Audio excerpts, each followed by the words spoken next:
Alberta community. And our first webinar is Diverse Applications of Citizen Science Worldwide with our very special guest, Professor Muki Haklay. My name is Tracy Lee, and I am the Director of Conservation Research at the Mistaki Institute, and I will be one of the moderators for today's session. I just want to take a moment before we go further to acknowledge the place in which we live, work, and play. The members of the Citizen Science Alberta community of practice come from all across the province, which are the ancestral homes of the First Nations, Métis, and Inuit peoples of Treaty 4, 6, 7, 8, 10, and 22 Métis districts.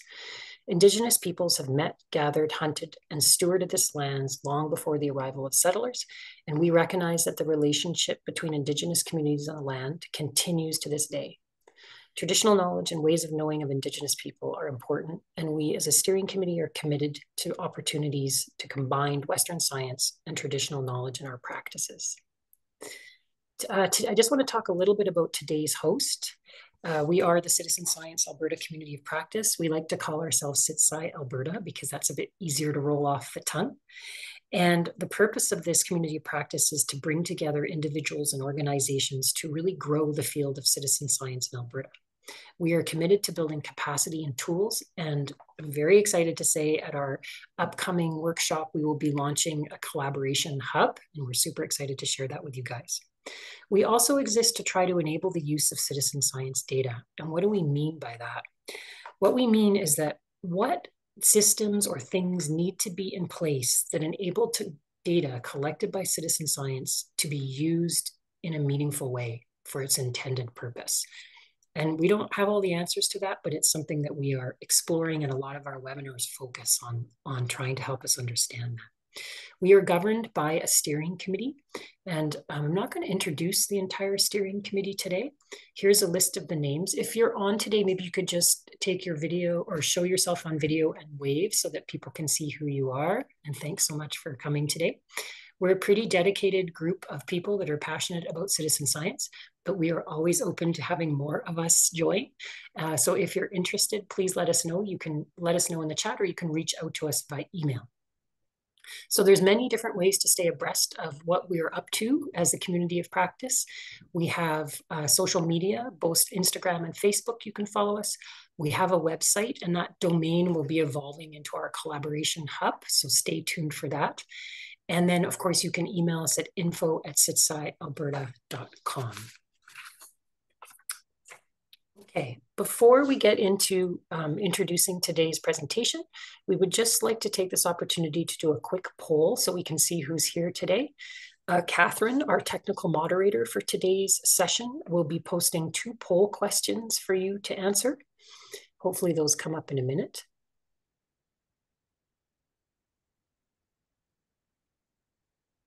And if they do not come up, we can just move on.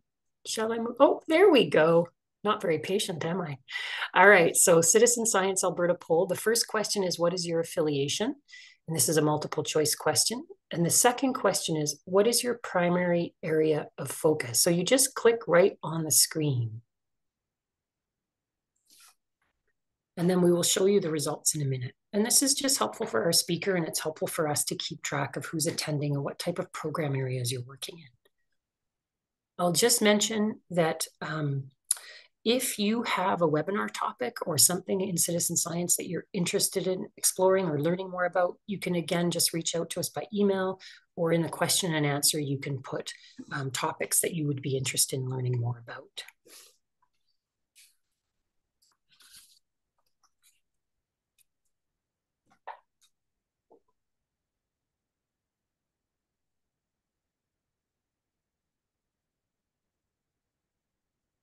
And I think Catherine can show us in a minute here the results of that poll. Thank you. So we have quite a few nonprofit, some government, academia, industry volunteers, everybody represented. Wonderful. And what are our primary areas of focus if we can scroll down a bit?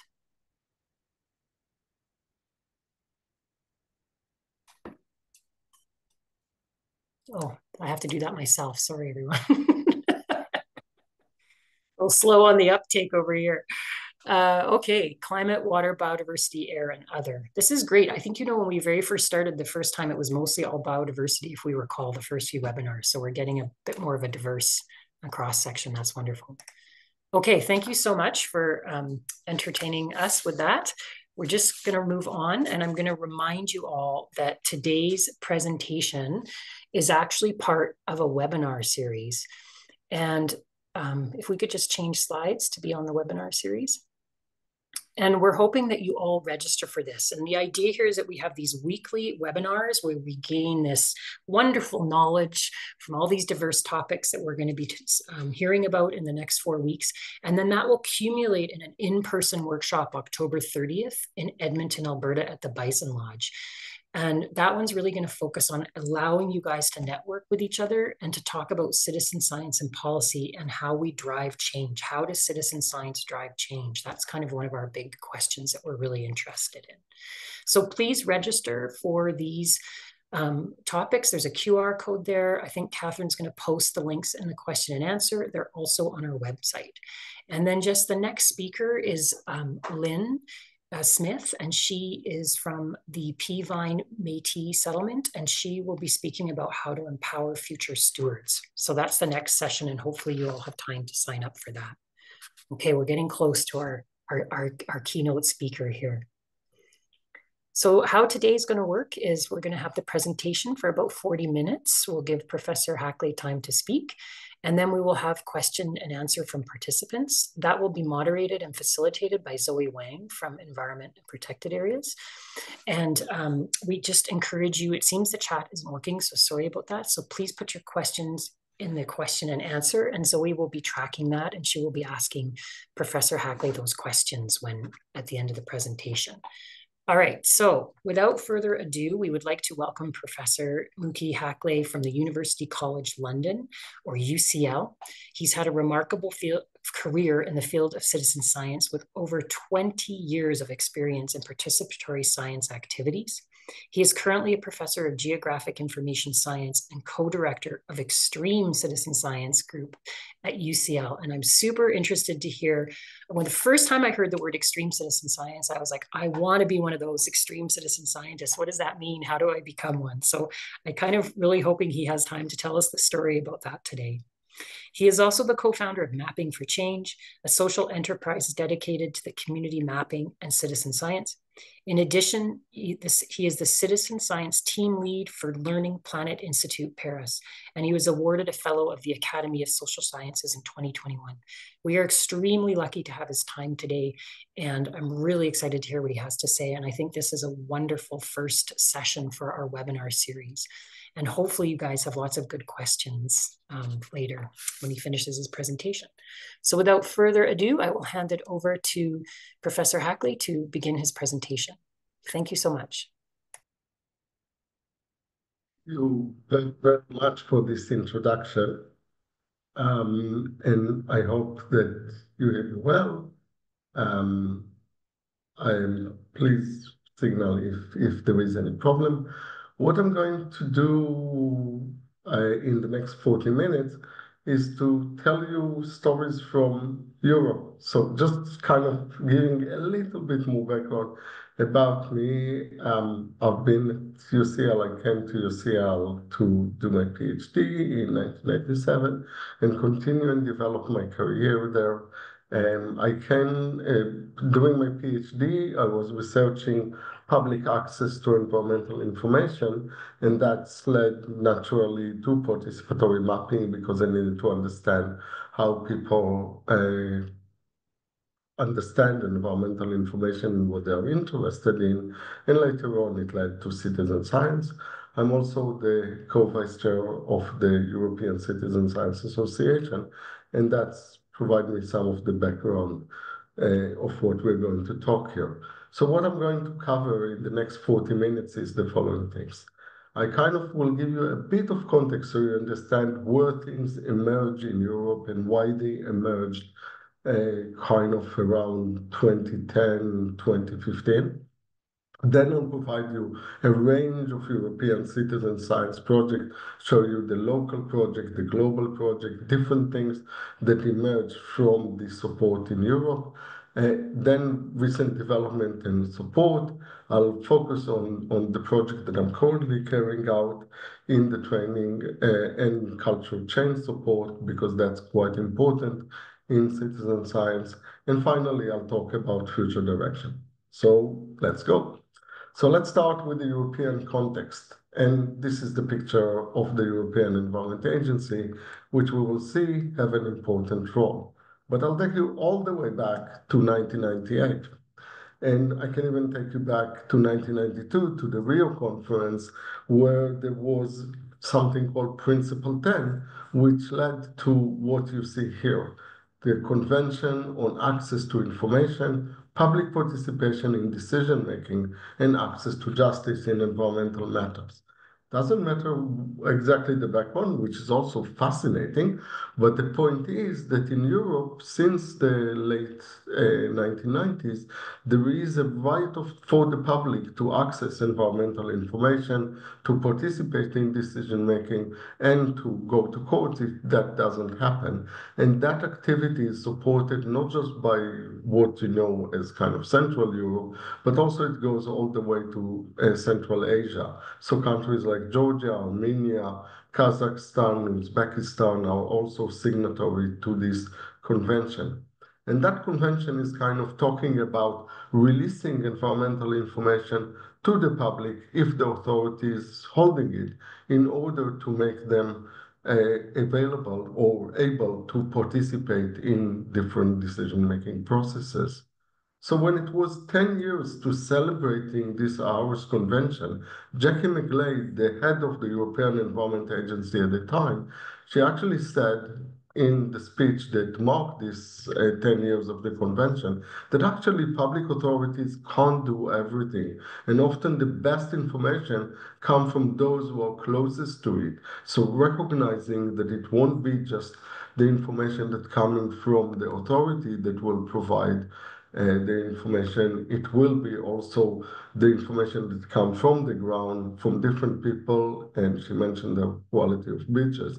And indeed, shortly after that, the European Environment Agency launched what is the first application of its kind, together with Microsoft and with ESRI, and to demonstrate that different European citizens can report directly on the quality of water that they experience in different beaches around them, as a way to provide another layer of information on that. And you can see it's a very simple app, but you also have to remember we're talking about 2008 that this was done. And since then, the EEA, under the support of Jack and Clay, contributed with strategic objective. And it's interesting that in the context of the agency, they were talking for a time at lay, local, and traditional knowledge and citizen science, so recognizing the different forms, including indigenous knowledge.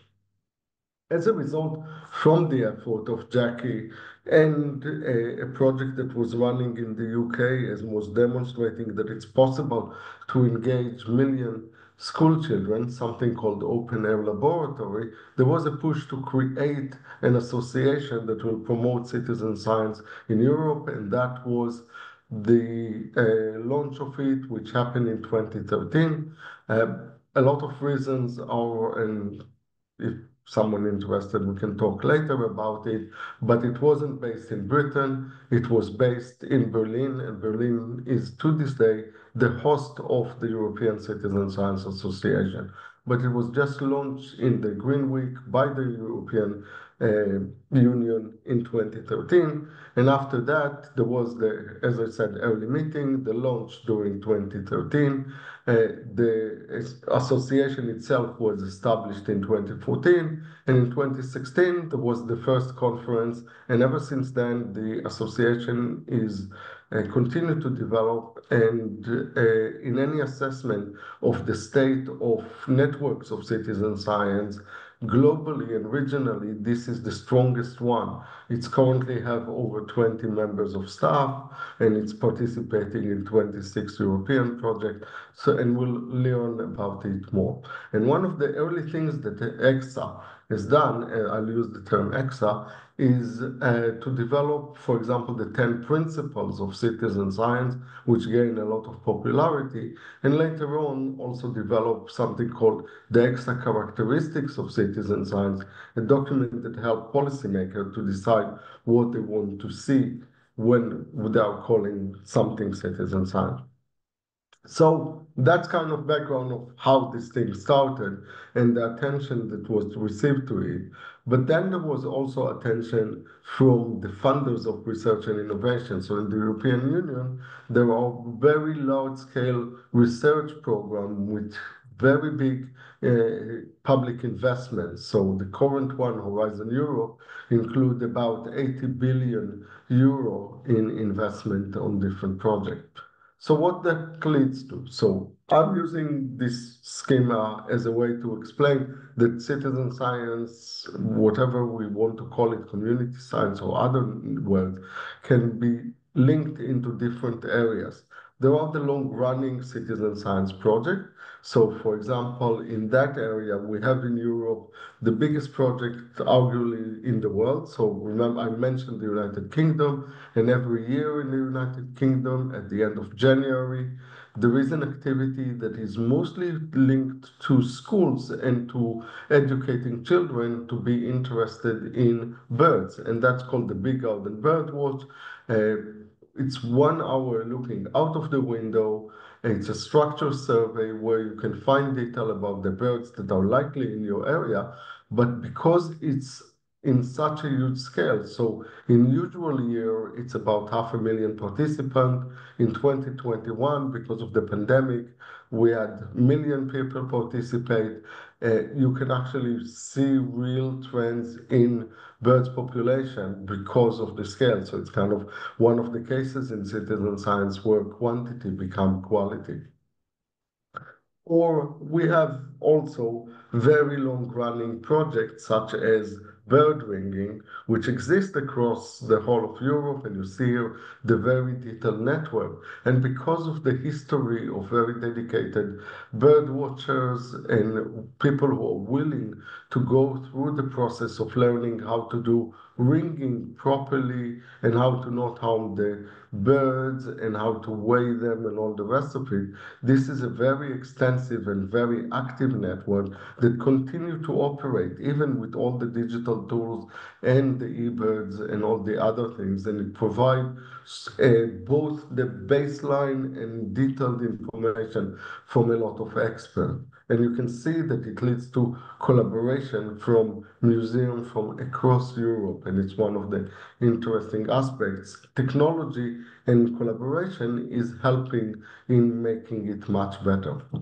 It also provides ability to, within the historical information or the historical areas of citizen science, we have things like creating a trusted spotter network. So the whole issue of extreme weather events that are happening because of climate change are leading a meteorological office to need to find people who can spot when extreme weather event is happening and report quickly on that. So in this case, they rely on a network of people that they can trust, and that means people who've been reporting on climatic information or been helping in maintaining weather station across the whole area. And again, technology is playing a part here because they can now use a website, a mobile phone to quickly report when something has happened. And of course, authorities can't be everywhere. So you do need this type of engagement from the public. But projects, even in this area, are happening on a very large scale. So, for example, as a result of collaboration between the Czech Republic, Germany, and Slovenia during a time when they were leading um, on the European Commission. So there is a kind of presidency that is passing between countries. They created a project called Plastic Pirates. That's a project that it's aimed at, again, school children. It's got variation according to each country in which it's implemented, and it's allowing children to be involved actively in monitoring the amount of plastic that's flowing through rivers. And again, it provides both critical information that eventually help in monitoring the quality of the rivers, but it also raises awareness and it also help in local effort of cleaning the information. And project is just about to finish in terms of the early stage, and it's spread into other parts of the world, including Georgia.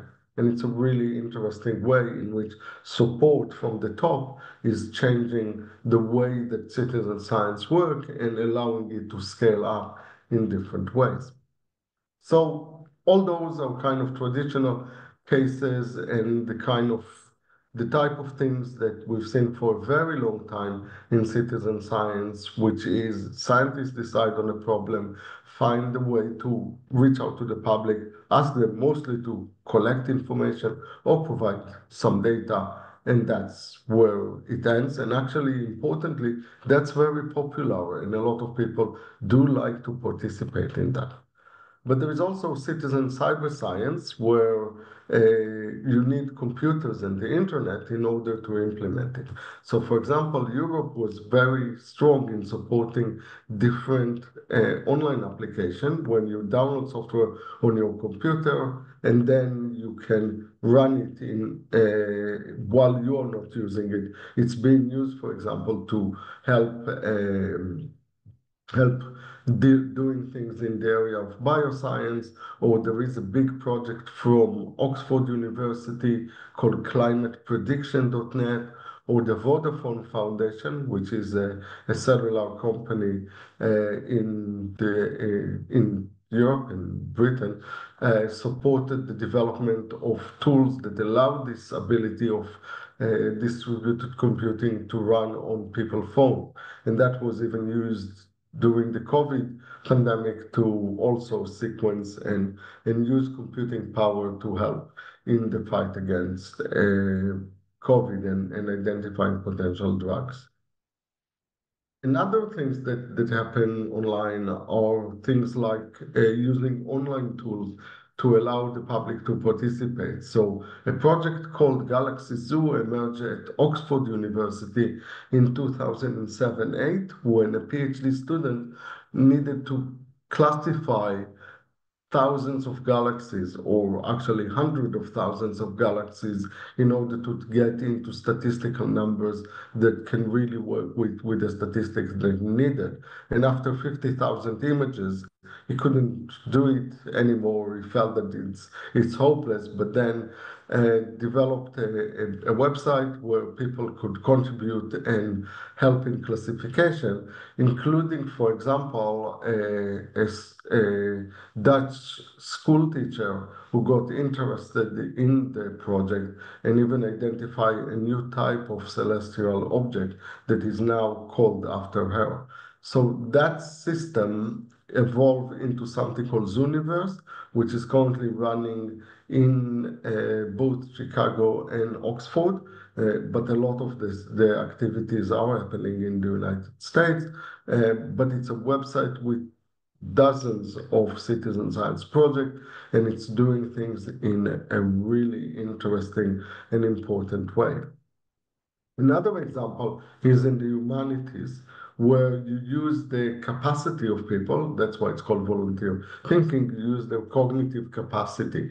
So at UCL, for example, they also started around 2008, 9, with a project where you transcribe the writing of Jeremy Bentham, who was a philosopher that is also credited with some bringing the ideas that led to the creation of UCL. And he wrote a lot of work. He wrote sometimes 100 pages a day, and he wrote them very shorthand. So it takes a lot of skill to transcribe the text.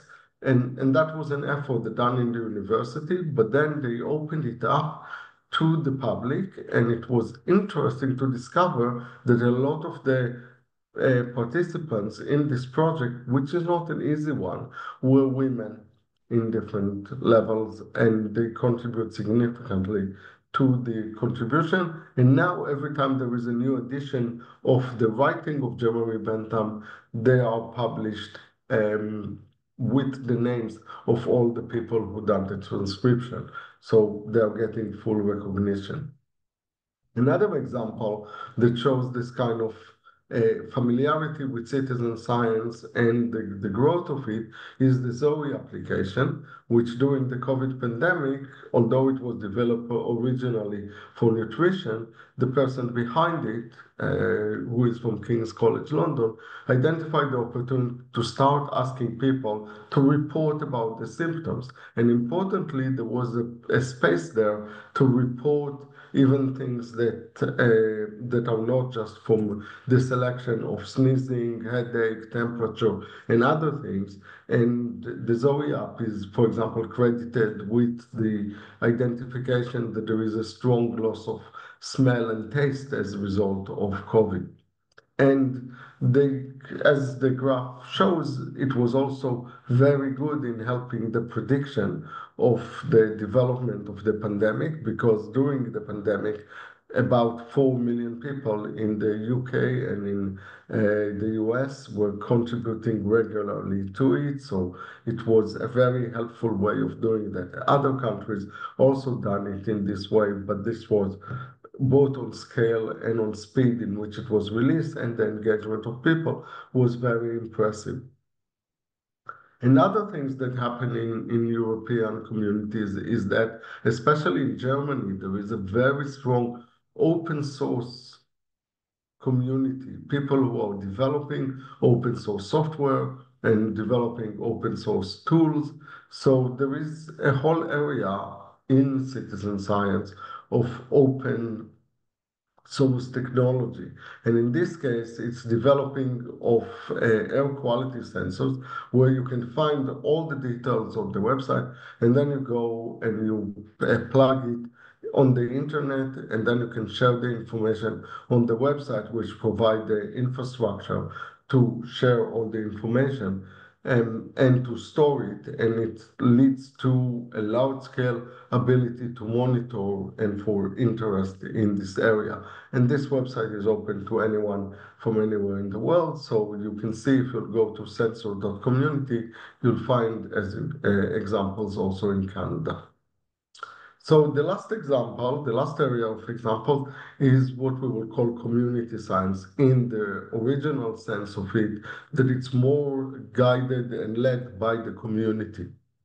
So what kind of things have we seen? So the European Union, for example, through its research and innovation project, contributed already in 2010, 2011 to a project about participatory sensing. So the early smartphone of 2010 were already capable of recording sound level, and that's made them, as you can see in the big image, something that can be used for measuring noise. In fact, they are not very good. They actually not very accurate because of features of their microphone, but they can give low, medium, high, and also, importantly, they give the person that collect the information the ability to provide further reporting. So this, for example, in a project called Every Aware, was used by 500 people around Heathrow Airport to demonstrate the level of noise that are exposed to, or to people who are living next to a scrapyard, and it shows the level of engagement of the community. A more modern version of this participatory sensing is coming from the Odor Collect app, which again developed with support from the European Union, but also now from the Spanish government. And you'll see in a minute the policy development that led to this kind of things.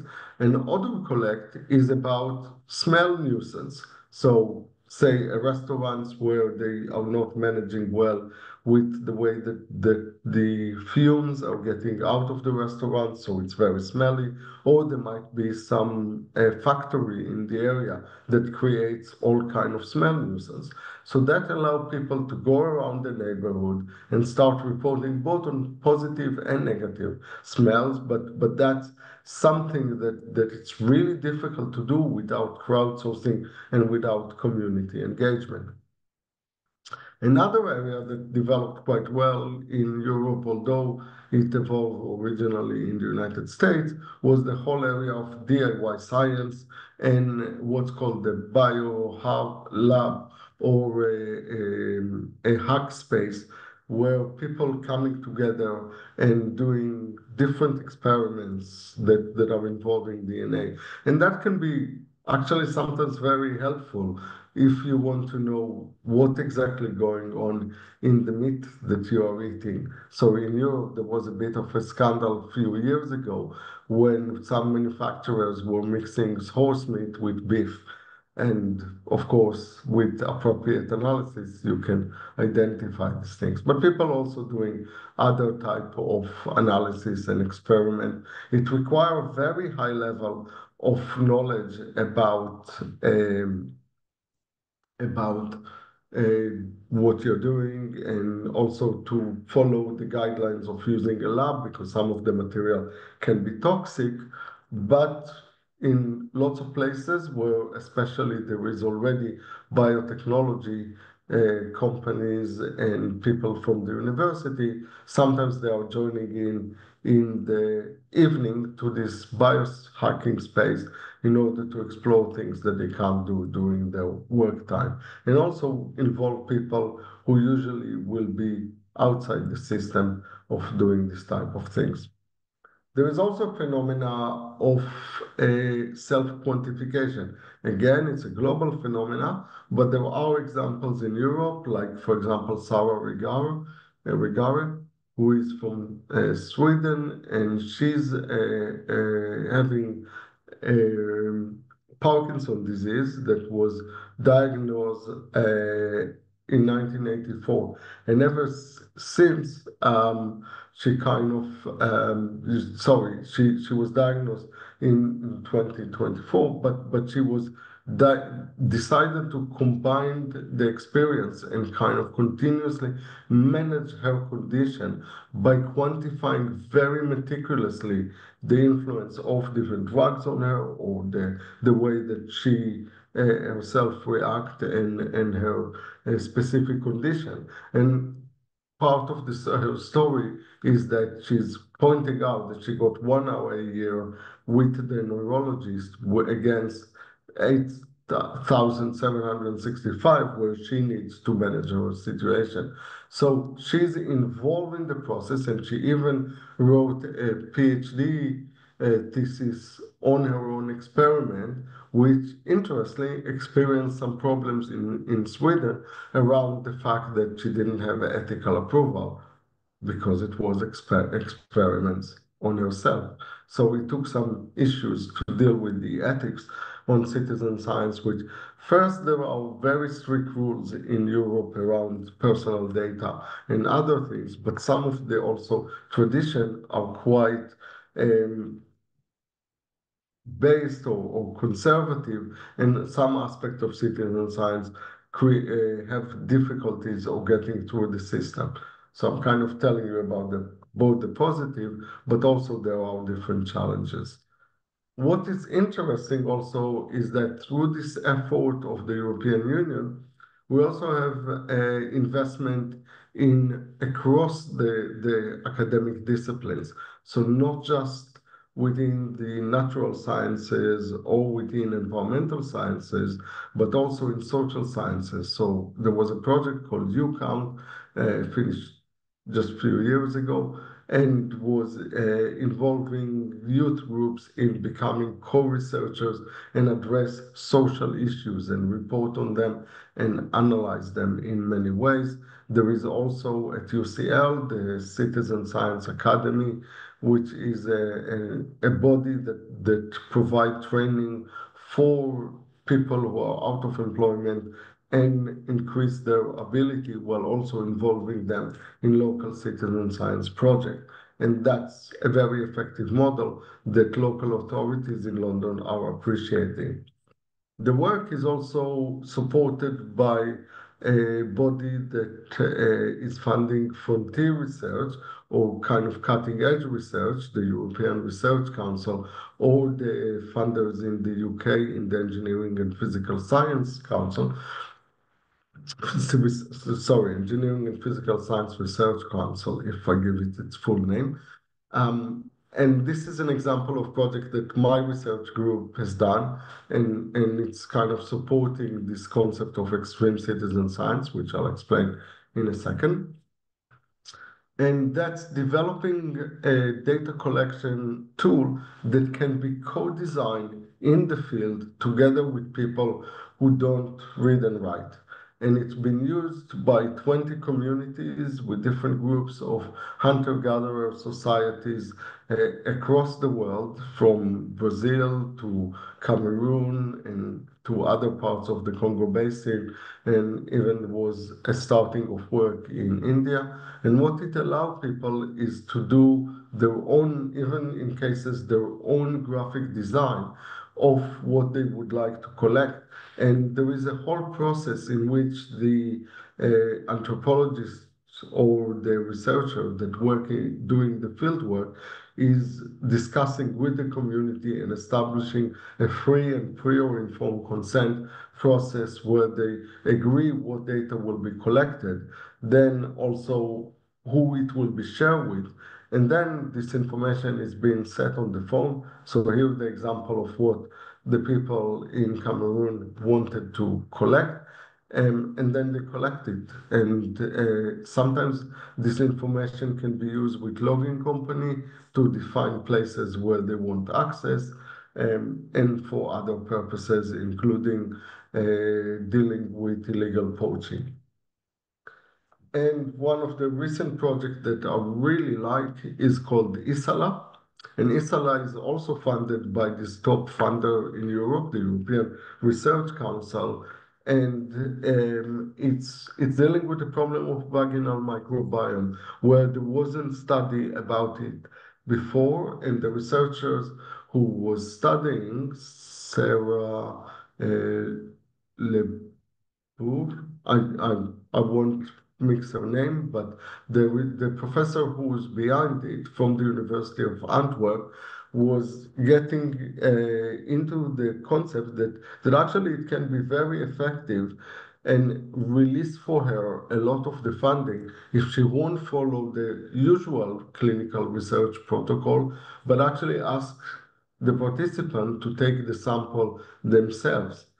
And because of that, she can send them the kits and spend more attention to the analysis. And that allowed her to reach out to 6,000 women and actually create a really good and robust data set that provide information about what is happening and provide different ideas about it. They also got a beautiful website, award for science communication, and all sorts of other things, including the development of different sister projects. And it's really is fantastic and worth looking at it.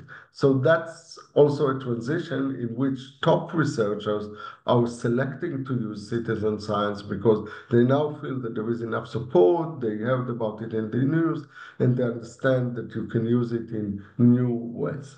So what we are seeing in all that is a lot of variety across discipline. Example you've seen from natural sciences, social sciences, and humanities. You're also seeing that there is a lot of support for lots of range of instruments, from things that are offline activity all the way to things that rely on software on the computer. And the leadership, just like anywhere else, they're mostly led by scientists. This is what the public want, and those will be the very large-scale project, but some example of community-led project, and also personal project. So let's now move into the policy and see the recent policy practice and development. So one of the influencing factor across Europe is more attention to international agreement. So, for example, the UNESCO recommendation on open science are very important, and they were signed about 2-3 years ago, and they include, for example, the things that scientists care about open science, the open science infrastructure, the open access, open data, but importantly, they also include two societal aspects that came from integration from the global south, but very helpful for citizen science. So open dialogue with other knowledge systems, including indigenous people, marginalized scholars, and local community. And if you recall that in Europe, there was this interest in lay, local, and traditional knowledge, that's fit very well. And then also open engagement with societal actors, like in crowdsourcing and in citizen and participatory science and volunteering and crowdfunding. So that's very good structure to start showing and telling your local system that they need to pay attention to it, be it the university or be it the ministry, and that's filtered down. Not just that, but also there was this recognition from the highest level within the European Union. So in 2020, when the new research program that I told you about, the very big one, was coming out, there was this special information sheet, including an endorsement by the commissioner, who is the person who is in ministerial position for the European Union, and defining citizen science importantly in a very broad way. So it's not just about data collection, but also talking about shaping research agenda, policies, and gathering and processing information. Not just that, within the text itself, because it's all thing a critical to the way things work, it's actually saying that open science, which includes citizen and societal engagement, will be operationalized throughout the program. The award criteria, the key impact pathway, and topic text. And that means that nowadays, with all this 80 billion, whenever someone is suggesting citizen science in their project, they have a better chance of getting it funded. And we are seeing this type of change happening. By the way, all the slides will be available for you to browse later on. There is also, as I mentioned, as part of this effort, the effort of creating the characteristics of citizen science to allow policymakers to use it in different ways and to adjust to what they want to do. And through the projects such as Doing It Together Science, there was an understanding that there are different levels of engagement. So these kind of things that we've seen in the bird watching, that's opportunistic, it's just very limited participation. Some other people will just go and go to a science museum. But the point is that you can help people to move between this different level. And of course, the number of people that can actually do biohacking in a lab is extremely small. But you can think about a pathway where people can do it in different ways. And if they have an issue that provoke them to go up, they will go up. But not just that, this framework that you've just seen has been used for a very detailed study across Europe, showing how much people are interested in participation in citizen science. So in this graph, I'll kind of help you to see that the dark blue is the average for the whole of the EU, which is why here it's 59 for Germany, and also in the graph for France, it's 59. So what you are learning is that and what you need to look at it is what people declare. And this was a really top class survey that demonstrated that across the EU, the level of interest in science is much higher. So something like that will be 75% will be interested in watching documentary. But what is also interesting, if you look at the point about actively take part in scientific project, which is citizen science, we have 12% that are saying that absolutely yes, they are participating in citizen science, and another 30% that are saying, well, hardly ever, but I do that. And in a place like Germany and in France, the percentage of the people that are saying that is slightly smaller, because probably they know that they don't participate in that level. But the point is that even the biggest project that I showed you are involving only 1% of the population, which means that the level of interest in citizen science is much higher than what is currently on offer. And those bits of information are really helpful. It's both showing that the policymakers are interested in this information, and we get data that tells us what the potential of growth in this area of citizen engagement. There are also policies across Europe. So this is an example of Spain to show you. So I was talking too much about other countries, but in specific countries, for example, in Spain, there is a lot of national plans, there are grants, there are communication and assessment, there is specific calls for that, and there is also strategy to develop it in order to help it.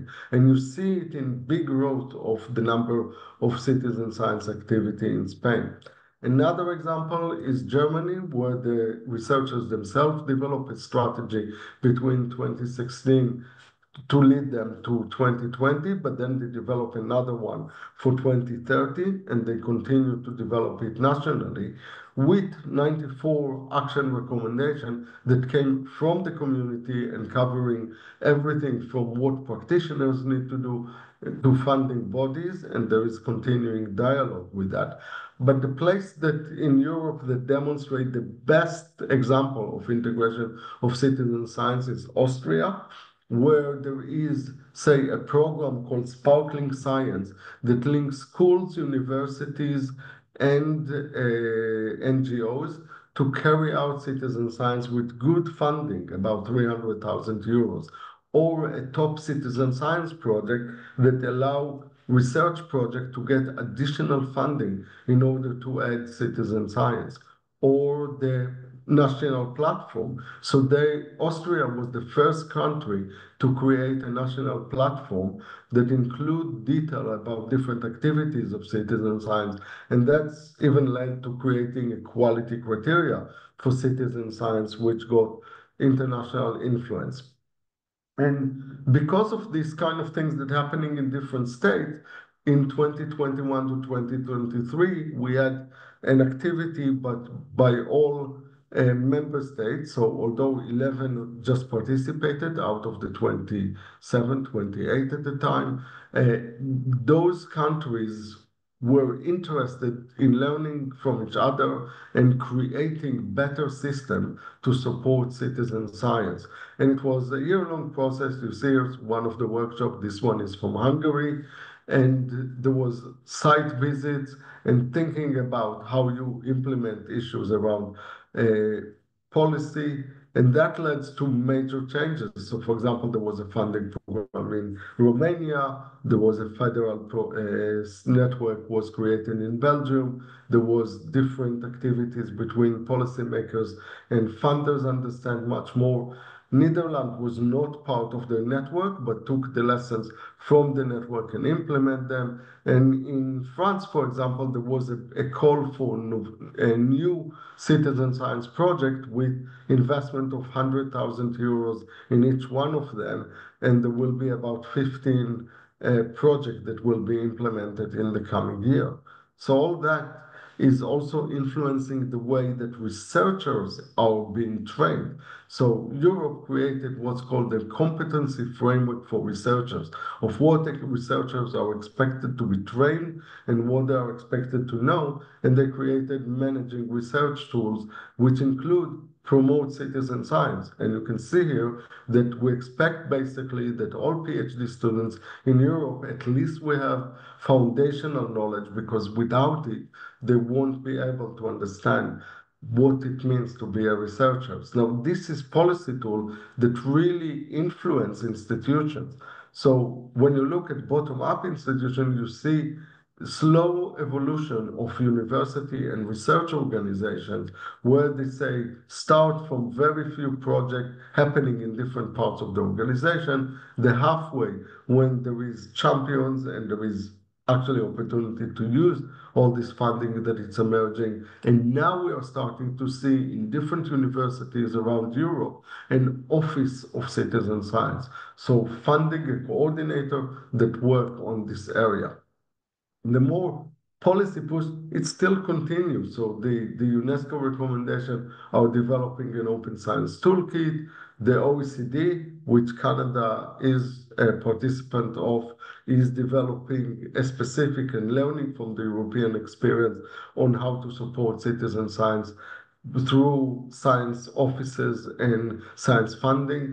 In this concert, I actually have to mention that Quebec chief scientist was one of the pioneers in Canada and worldwide in supporting local projects in this area. And that was already a few years ago. But now there is also statistical offices that are talking about what's called this Copenhagen Framework for Citizen Science, which provide another route of citizen science. So at least on the policy side, this all look very promising. So I'll just take another minute to introduce you to further resources where you can find more things. So for example, in the European Citizen Science, we now have a network of early career researchers that support them into integrating citizen science and improve their practice. There is in the European Citizen Science Project a network of educators and trainers who share material and resources on citizen science. And there is in EXA a lot of working group, including one on university and research institution. We also have a European platform that includes a lot of resources on citizen science. It's called EU Citizen Science, where you'll also find the European Citizen Science Academy with 25 courses that are free to use and free to access, but we will provide further training in the future. And there is also investment in current project on creating training in science communication and in citizen science in a project called Pattern that is also running from the same place, Paris, that I'm involved in, showing that the investment from the European Union continue to go on. The lovely thing also that there are lots of open access books that are available in this area, including, for example, in UCL, there is a book called Citizen Science. It's really big. It's got 580 pages and completely free. Or there is a book that came from the European Citizen Science Association called The Science of Citizen Science. Again, completely free to download and to use. And the project that I talked about with Extreme Citizen Science provide that. So there is also two journals for publishing in citizen science. The Community Science Journal that is relatively new and will be very happy to receive papers in this area. And there is also the Community Science Exchange that include resources for more the American side of things, and Citizen Science Theory and Practice Journal that is very helpful. And with that, I'll finish and I'll open for question, and apologies for the 4 minutes over time. That's amazing. Thank you so much, Dr. Haklay, for that insightful presentation. We will open the floor for questions from the community of practice in a minute. So I'm already seeing some really wonderful questions in the chat box. Please continue to put in your questions or comments if you have any while you're thinking about it. I just wanted to share a few kind of personal reflections. Personally, I found it incredibly informative, Dr. Haklay, to hear you talk about the policy context and framing that enabled the growth of citizen science.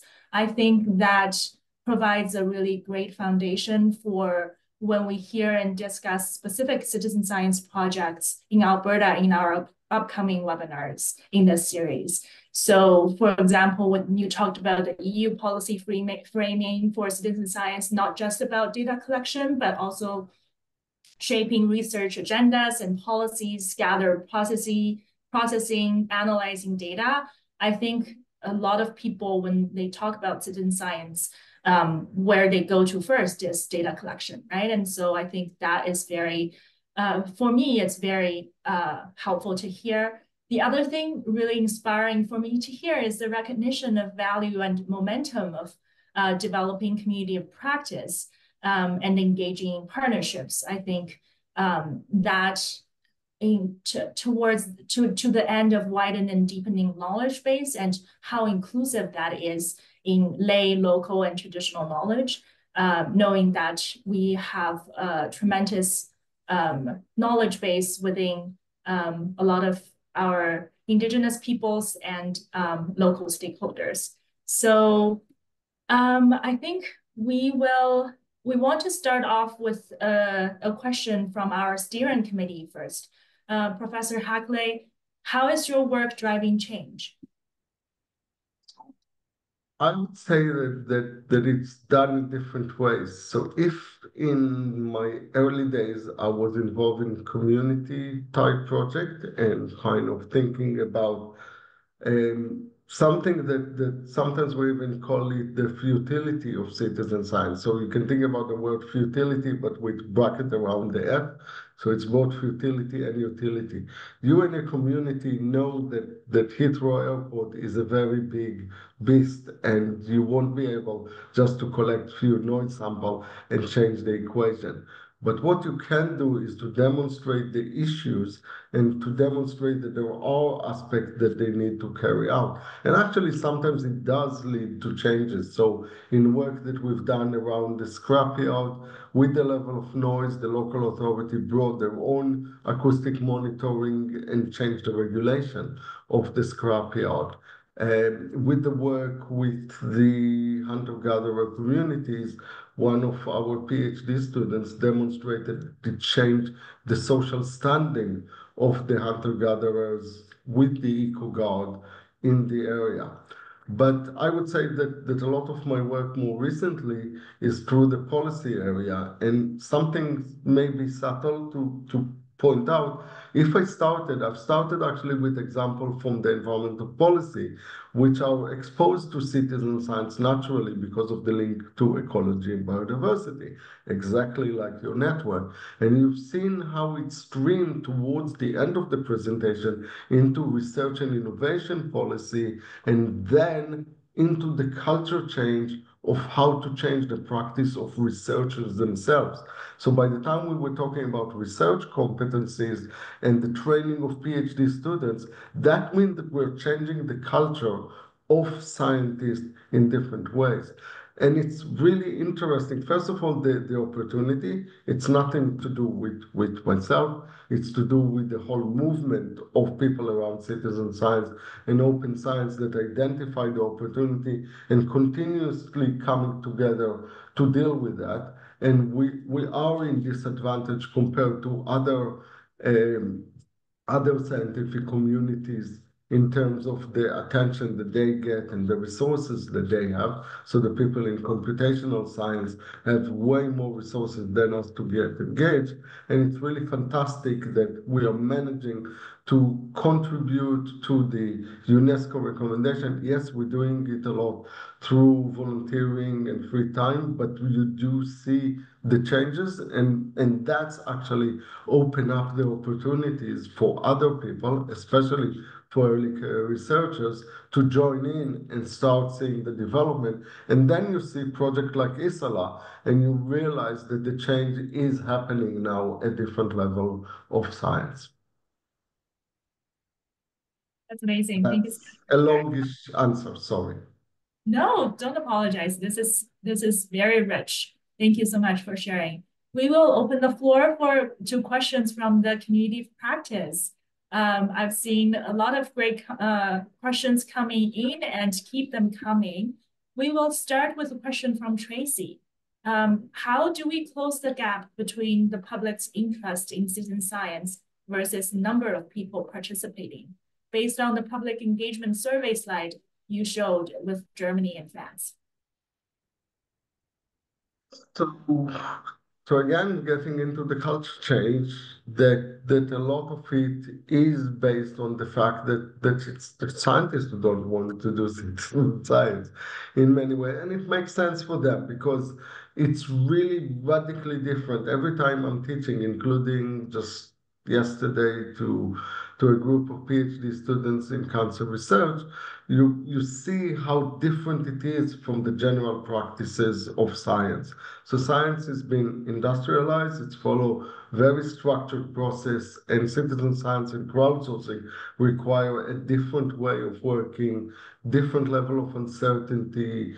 If we're talking about indigenous knowledge, it requires you to also open up your philosophical approach, what's called epistemology and ontology, and to accept all these things together. So it's not going to be easy or simple, but we can continuously work on it. And the more mainstreaming of citizen science become into something that scientists do when they have an opportunity and discovering how effective it is, the more I think we will start seeing that. And the fact that there are offices of support and we are just at the very early stages of thinking of competency framework for citizen science. So that means what people need to do in order to be an effective practitioner of citizen science. All these things will help other people to join in and to start contributing to it. And that might be the way to do that. Amazing, thank you. Our next question for you is, what are some of the other ways you see citizen science opening the gap between underrepresented groups in the broader scientific field? So for example, how more women are participating in citizen science research? Yeah, it's an excellent question, and it's one of the things that I'm willing to be provocative to quite a high degree about it. So one of the things that happened in citizen science, because of the engagement, that people start piling up expectation from a citizen science project. They want it to be not just producing top quality science that would lead to a Nature paper. They want it to be also inclusive.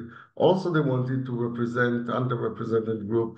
They also want it to be happening in very remote places.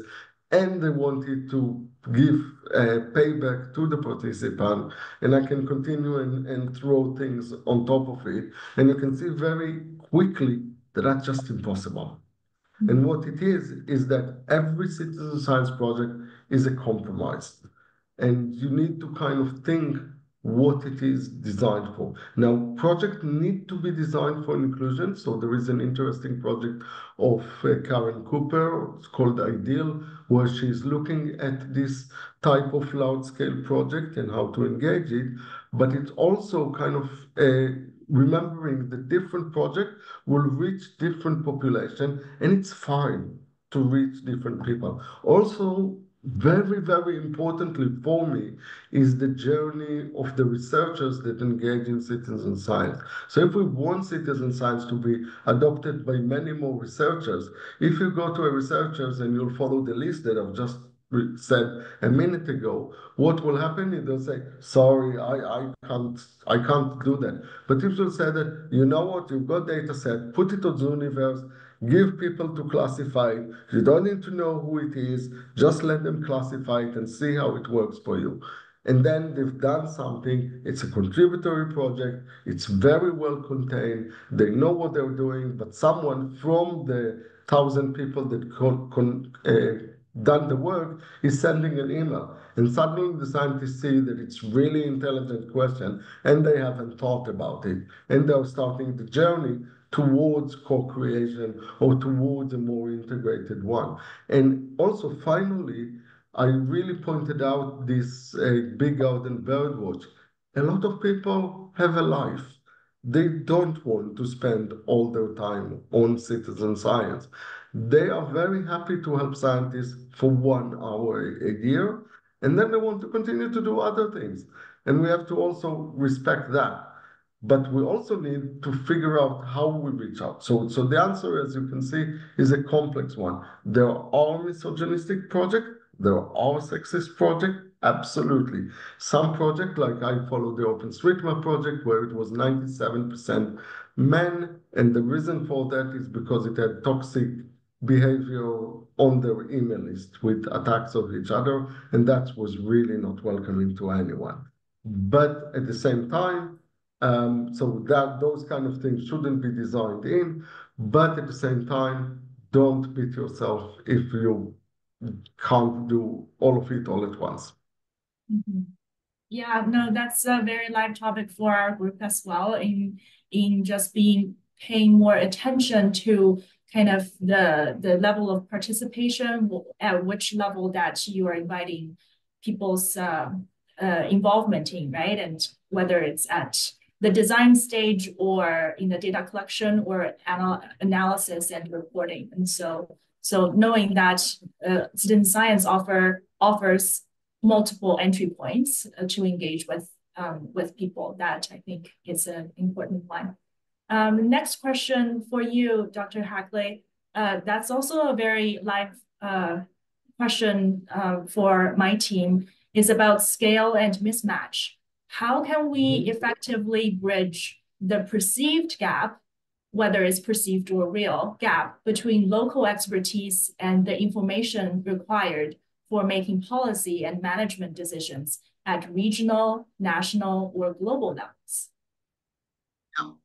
And those are fundamental questions that can't be simply, they won't go away, and they're structural.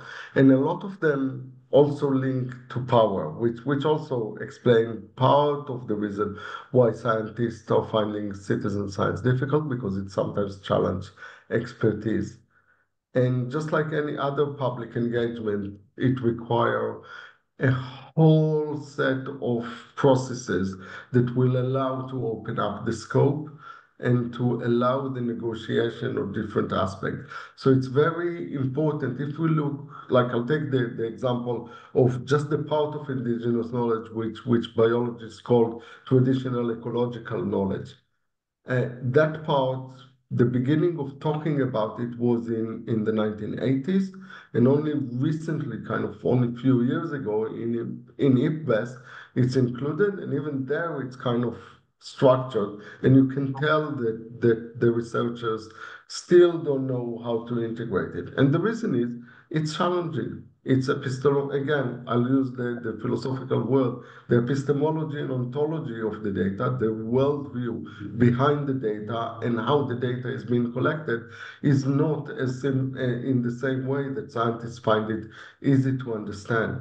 And it's really interesting that across the world we are seeing actually people that are living knowledge, which mean people from indigenous community who are also going to university and are being capable of being the translators themselves, because they are living in those two worlds and integrating it. And getting back to the example, it's academia and other actors like government role to allow these type of people to be part of the system and to contribute if we want to see a better integration of those different forms of knowledge.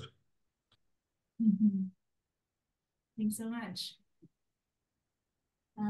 We have a lot of great questions coming in, both in chat and in Q&A, so keep them coming. My next question for you is, let's see. Thank you, Professor Muki. Very informative and challenging. I could pick up a lot of work that needs to be done in my current space. How can one motivate or even source out for support, for example, resource and capacity for citizen science projects? So indeed, it is challenging, and for the people who, when I show the model of what happened in universities and research institutions, I've also done a few years ago studies about when institutions accepting crowdsourcing as part of the process. Indeed, for the very first people who are doing that, being a champion is tough, and it is network like your network that is providing it. But I would recommend to look at other networks and kind of join them in and seeing what's possible. So I mentioned the European Citizen Science Association. It's not open just for Europeans. Anyone can join in, and you can join the network and the mailing list and ask questions on the mailing list. The Association for Advancement of Participatory Science in the US is also open for different people to join in to start getting support. And there are resources. So I mentioned the resources on our website, which I shared, the EU Citizen Science website, and the whole training that is provided on it is there. And what you can do is kind of develop this type of things and also to think about where the funding coming in. So one thing that I recommend always to think about the funding is that if you go and just say, I want funding for citizen science, you might get rejected and not funded. But if you say, I'm going to solve a specific issues and I'll use citizen science as the methodology, that might be a good way of getting the funding. So a lot of time, the way that people are securing funding for this type of transition is by asking something that's more traditional and then saying, and I'm comparing the traditional methods to these new things of crowdsourcing and seeing how well it works or not. And that can also provide internal or external support for this area. That's great. Next question for you. Excellent presentation. What do you see as the roadblocks to advancing citizen science in Europe and around the world? First of all, with all the excitement that I showed you, and we are very fortunate, as I said, we are really, really fortunate to be in Europe. Actually, when we take all the funding that we receive to citizen science, it's something like 80 million euros. Big number, but when you remember that the funding for the whole program is 80 billion euros, you actually see how small we are. So we continue to be, even in program about open science, the kind of Cinderella. We're in the corner. There is a good reason for that, as I'm pointing throughout the whole presentation. Different approach, different mindset, which scientists find very difficult, while they find other areas of open science much easier. Just to give you an idea of it, I just heard it 2 days ago, the European Union is spending about 500 million euros in the data infrastructure to support open science. So that gives you the perspective of it. And that's a limiting factor. So until it's integrated completely with mainstream science, that will be it. There is huge resistance from scientists. So for me, the concern about data quality, a lot of time it's a hidden aspect behind it that people are protecting their expertise. A lot of scientists react really badly to citizen science, either because they see it threatening on their social position or other reasons. A lot of time it's not based on proper knowledge of what the field can do. There is also lack of institutional support, which is why I've showed you the example of what is happening and more support of institutions to support it. And finally, it's actually quite complex. So skills is also very difficult because in order to run it properly, I don't expect scientists, even in ecology and other things, to be able to do community management or to develop apps or to be able to manage their data completely well or to filter it, etc., etc. So you actually need a bit of support mechanism that supports you to do other things, getting back to those networks and other aspects. But in other sense, we are getting proper, mostly policy framework. We still have legal issues that need to be sorted out, but that exists in every country. So for example, the US was the first place that had the Citizen Science and Crowdsourcing Act in order to solve something in the federal government. We have issue with the data protection and a few other things, but those are also the other aspect. I would say the biggest thing, the moment the funders will start accepting it and expecting it more as mainstream and the culture of the scientists will change, then we'll see a continual growth of it. And we're somewhere in the middle of the culture change journey. Oh, that really resonates with me. Thanks for sharing. Tracy asks, What are the top 2 to 3 conversations or topics you hear relating to the field of citizen science? So the most common thing that I hear, it's about the terminology.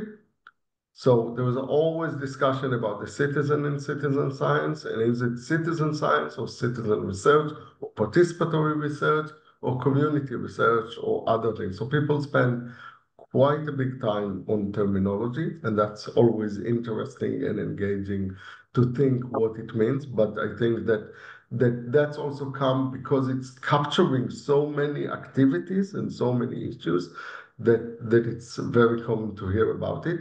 Data quality is an issue that disappear and is less common than I used to hear it in the past, in the early time of it. But now there are conversation about which research is suitable for it, and also the career risks that are involved in it. So for scientists and also for researchers, if you think about their superiors, their professors and other people, the same way that they would resist publishing in other journal other than Nature and Science, the same way they are resisting public engagement, and they see citizen science at most as kind of just go and give a talk. It's much easier.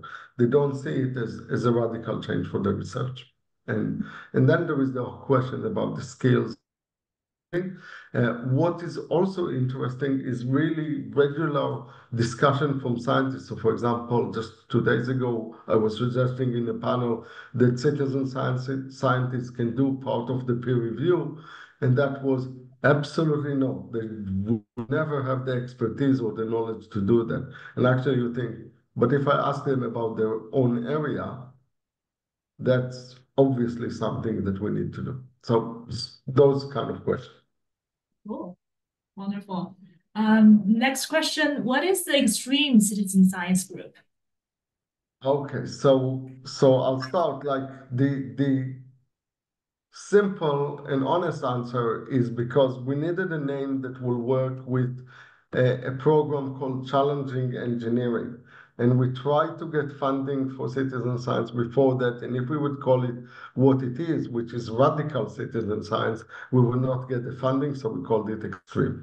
But more seriously, and the kind of full rationale behind it, I've posted in the chat what we mean by that. But extreme citizen science, the concept is, what are the extremities of citizen science? When do you reach the end of citizen science? And at least in the model of power relationship, it's when we handed all the power to the participants, to the people who are actually interested in the project, and we as scientists become facilitators.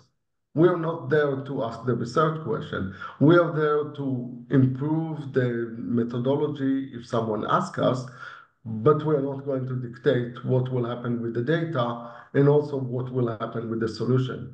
And that's something that actually happened for a very long time with different communities solving their own problem using science. Like, for example, another example of this type of extreme citizen science is women in Japan after the Fukushima disaster stopped trusting the government in the promises about their radioactivity level in food. So across Japan, there is a phenomena of community labs where you take the food that you bought in the market and you can take a sample of it and go to your community lab and analyze it by yourself. Now, this is not big science. They are not recording all the data, but they are using scientific methods in order to solve a real problem that they have. Is this thing safe for me to eat or not? And it's led by the community, and they're maintaining the laboratories and carrying out the work. There are more in different examples, but our purpose in the Extreme Citizen Science Group is both to study those phenomena, but also to kind of develop the different tools, the practices, the technologies, and the support to allow that to happen. And the fact that we've been able to demonstrate it, as I said, on people who don't read and write and demonstrate that if we want, like, true that it's require huge investment of time and resources in order to go to a hunter-gatherer society and carry out with them a citizen science. But the point was that we do that in order to say, if it's possible to do with the people that I showed you on the slide, then it's possible to do it with any community. And don't come and tell me that the community across the street who is just poor community, but they are living in Toronto or wherever, you can't do it. Because if I can do it in the middle of Congo Basin, you surely can do it in Toronto, etc. So that was the kind of proof of concept that we were set up to do, and we continue to do. A very catchy name, concept for it. And yeah, trusting the data and also the process is key, I think, for people to stay involved.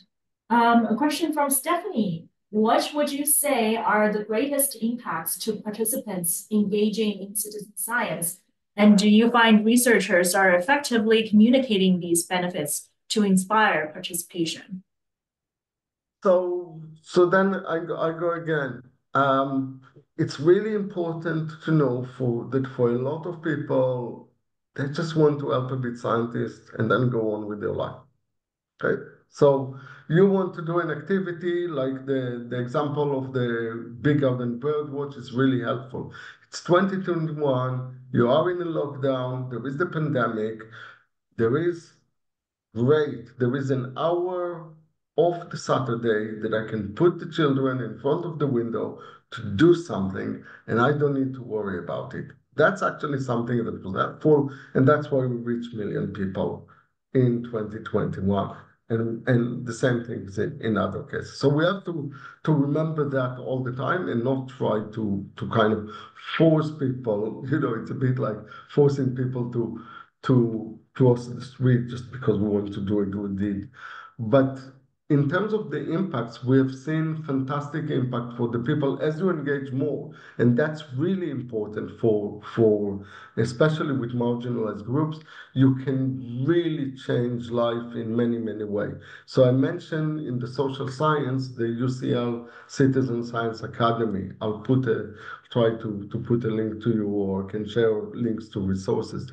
But what it does, it goes and recruit in a local community, usually people without education, sometimes without even high school education. So they've never been exposed to any research.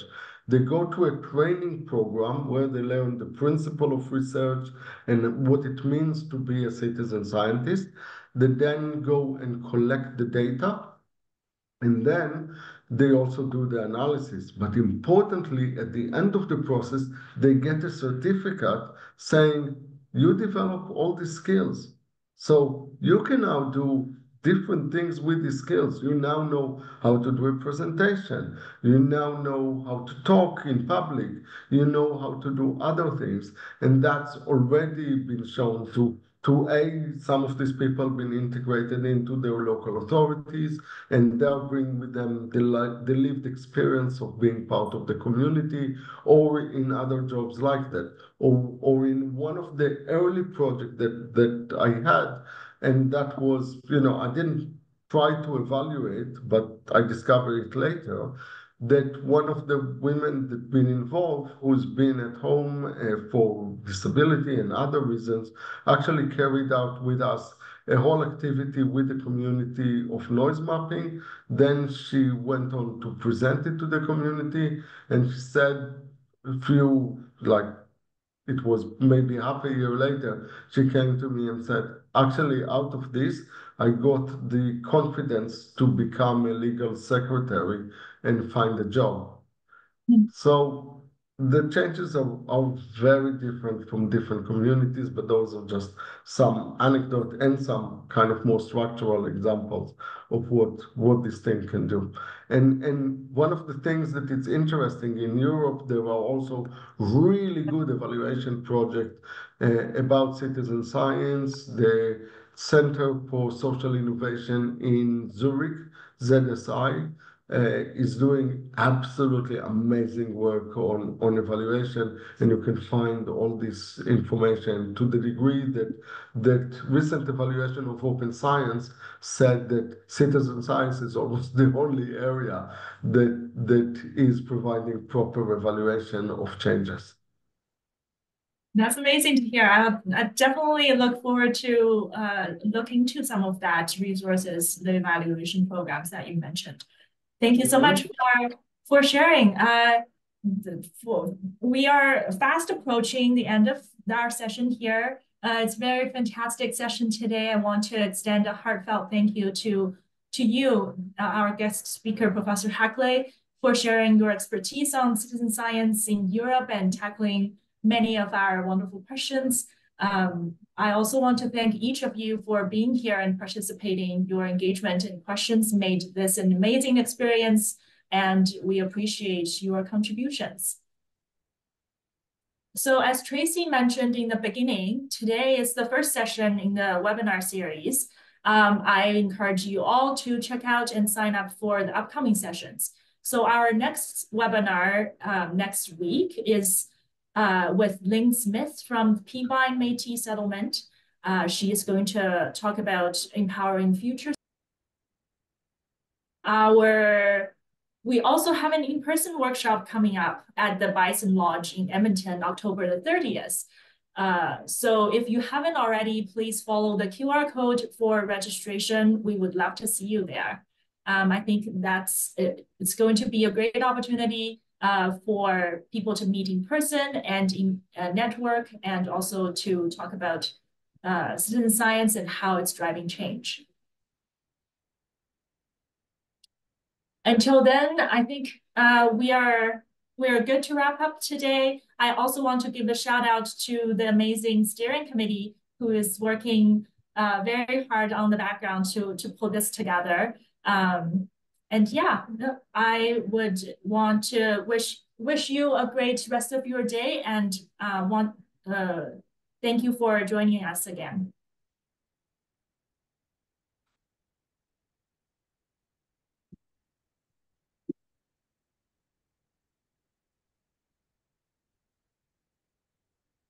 Oh.